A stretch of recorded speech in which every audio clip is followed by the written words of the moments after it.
And today, special thanks to our friends at this company who are nice enough to send us their digital voice recorder. Little look around the box, audio playback, voice activated recording. They have a handful of different sizes here, 2 gig, 4 gig, 8 gig, 16, 32, and 64 with a couple different colors. Digital voice recorder. Let's open it up, and that's what it looks like. So a very, very tiny little voice recorder. I mean, look how little that is in my hand. And then what else we have here? They include a USB-C type cable to charge it because it's completely rechargeable. And then that's it for the box.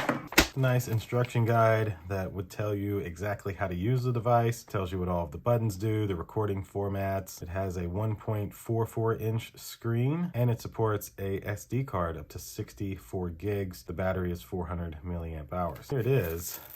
Little tiny device. I mean, that is, like I said, in my hand, that is so small. Essentially, you have audio jacks here on the top. You have a little spot where you could put like a lanyard to keep it either around your neck or like on your wrist. Here on the side is the SD card. Looks like they include one in here for you. That's pretty nice of them. Which this has a 32 gig included SD card. And there's your USB-C port for charging. As I mentioned, microphone port, headphone jack, and you know, your power button here. So you just press your power button as long as it's got charge. That nice little welcome screen, music, recordings, settings. I like that it has a full color screen. That's pretty nice. Go into our recordings, no voice recordings. Nice. So very easy to record. You just take this slider, slide it, get a little please wait message, and now you can see it is recording these last 5 seconds of me talking. And then when you're done, you just slide it back. This will be perfect for somebody doing interviews, maybe trying to do a voiceover, or of course if you're trying to catch somebody in a lie and you want to record them, this would be a great device to do that with. Thanks again to this company who was nice enough to send this to me. Thank you all for watching this unboxing, and we'll see you in the next video. Deuces.